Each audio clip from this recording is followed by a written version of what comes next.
ஆச்சி பாதாம் ட்ரிங்க். ஆச்சி பாதாம் ட்ரிங்க் ஒன்னு வாங்கினா ஒன்னு ஃப்ரீ. அரசியல் விமர்சகர் ரவீந்திரன் துரைசாமி நம்முடன் இணைப்பில் இருக்கிறார். சார் வணக்கம் சார். சார், பாஜகவுடன் கூட்டணி இப்போ நம்ம முடிவு பண்ணல, அது ஃபியூச்சர்ல முடிவு செய்யப்படும் அப்படின்னு எதிர்க்கட்சி தலைவர் எடப்பாடி பழனிசாமி சொல்லியிருக்காரு. இது பற்றிய உங்களோட பார்வை என்ன சார்? அவருடைய டெல்லி பயணம் பெருத்த தோல்வியில் முடிஞ்சிருக்குது. அவருக்குள்ள அப்பாயின்மெண்டே ஈவினிங் 6 மணிக்கு மேலதான் கிடைச்சது. இந்த வகையில் அவர் ரொம்ப நேரம் பேசினாலும் இவர் வேறு வழியின்றி வருகிறார், இவருக்கு கூட்டணி எதுவும் கிடைக்கவில்லை என்ற சூழ்நிலையில் வருகிறார் என்ற தமிழக பாஜக தலைவர் அண்ணாமலையின் கருத்தை அமித்ஷா மிக தெளிவாக உணர்ந்திருந்தார். குறிப்பாக அதிமுக கூட்டணியில் இருந்த தேமுதிக கூட்டணியை விட்டு வெளியேறி திமுக ஆப்ஷனை ஓபன் பண்ணிய சூழ்நிலை இங்கு நிலவுகிறது என்பதையும், அதிமுக கூட்டணியில் தென்காசியில் போட்டியிட்டு டெபாசிட் வாங்கிய புதிய தமிழன் கட்சியினரும் அதிமுகவால் எங்களுக்கு எந்த பலனும் இல்லை என்று அதிமுக கூட்டணியை விட்டு விலகிய நிலையில் இப்பொழுது அதிமுகவுடன் கூட்டணியில் இருப்பது முபாரக் என்ற இரட்டைலையில் போட்டியிட்ட திண்டுக்கல் எஸ்டிபிஐ மட்டுமே என்ற சூழ்நிலையில் வேறு கூட்டணிக்கு அவர் வாய்ப்பில்லாமல் பாஜகவை நோக்கி வருகிறார். முக்கியமான பாராளுமன்ற தேர்தல் காலகட்டத்தில் நாம் கேட்ட 12 சீட்டை தராமல் மோடிக்கு முக்கியமான தேர்தலில் நம்மை விட்டு விலகி சென்றார். இப்பொழுது சட்டமன்ற தேர்தலில் அவருக்கு கூட்டணிக்கு யாரும் இல்லை என்ற சூழ்நிலையில் வருகிறார் என்ற அண்ணாமலையின் கருத்து அமித்ஷாவிடம் தெளிவாக பதிந்தனால் இவர்கள் கொடுத்த நிபந்தனைகள் எதுவுமே அங்கு ஏற்றுக்கொள்ளப்படவில்லை.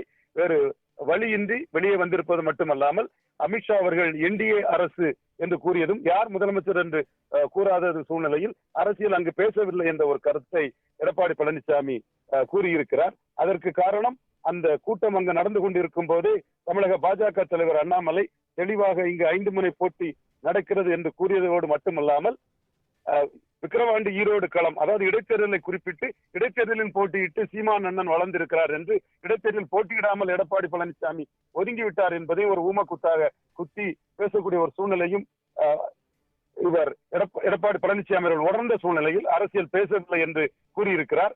அரசியல் பேசினோம் என்று கூறினால் என்டிஏக்கு யார் முதலமைச்சர் வேட்பாளர் என்ற கேள்வி வரும், யார் இங்கு தலைமை தாங்குவது என்ற கேள்வி வரும், யார் யாருக்கு சீட்டை பிரித்துக் கொடுப்பது என்ற கேள்வி வரும். இது எதற்குமே அவரிடம் விடை இல்லாததனால் அமித்ஷா மிக தெளிவாக நீங்கள் வேறு வழியின்றி என்டிஏக்குள் வருகிறீர்கள் என்று சுட்டிக்காட்டியதின் பலனாக அவர் இப்பொழுது அரசியல் எதுவும் பேசவில்லை என்று கூறியிருக்கிறார். எடப்பாடி பழனிசாமியின் டெல்லி பயணம் பெருத்த தோல்வி என்பதே உண்மை. ஓகே சார், இப்போ ஒருங்கிணைந்த அதிமுக அப்படின்னு சொல்லக்கூடிய அந்த விஷயம் பற்றி டெல்லி தலைமை கிட்ட எதிர்க்கட்சி தலைவர் எடப்பாடி பழனிசாமி பேசியிருப்பாரா, இல்ல டெல்லி தலைமை இதுக்கு என்ன மாதிரி முடிவெடுக்க வாய்ப்பு இருக்கு? ஒருங்கிணைந்த அதிமுக என்பது பற்றி டெல்லி தலைமை தலையிடுகிறார்கள் என்பதெல்லாம், சசிகலாவை சேர்க்க வேண்டும் என்று டெல்லி தலைமை கூறுகிறார் என்பதெல்லாம் வெறும் வதந்திதான் என்பது என்னுடைய ஆணித்தரமான கருத்து. இதற்கு எவ்வித முகாந்திரமும் எவிடன்ஸோ கிடையாது என்றுதான் கருதுகிறேன். அந்த விஷயத்தில் டெல்லிக்கு போவதற்கு முன்பாகவே மற்ற யாரும் சேர்த்துக் கொள்ளப்பட மாட்டார் என்ற முடிவு எடப்பாடி பழனிசாமி சார்ந்தது. எடப்பாடி பழனிசாமியை பொறுத்தவரை தேர்தலில் வெற்றி பெற்று ஆட்சிக்கு வருகிறோமோ இல்லையோ, கட்சியை நாம் கைப்பற்றி விட்டோம், கட்சியை இன்னொருவர் நம்மிடமிருந்து தட்டி பறித்து சென்று விடக்கூடாது என்பதில் மிக தெளிவாக இருப்பார். எனவே அவரை பொறுத்தளவில் பன்னீர்செல்வத்தையோ மற்றவர்களையோ சேர்த்துக் கொள்வதற்குள்ள எந்தவித சமரசத்துக்கும் அவர் ஏற்றுக்கொள்ள மாட்டார் என்பது டெல்லி தலைமைக்கும் தெரியும். எனவே டெல்லி தலைமை ஒரு கட்சிக்குள் இந்த மாதிரிப்பட்ட விஷயங்களை தலையிட்டு பேசினார்கள் என்பதெல்லாம் வெறும் வதந்தி என்றே நான் கருதுகிறேன். ஓகே சார், நேத்து நைட்டு 10-15 மணிக்கு அமித்ஷா ஒரு ட்வீட் போட்டிருக்காரு. என்டிஏ கூட்டணி அமைஞ்சதுன்னா மது ஒழிப்பு நடத்தப்படும் அப்படின்னு சொல்லியிருக்காரு.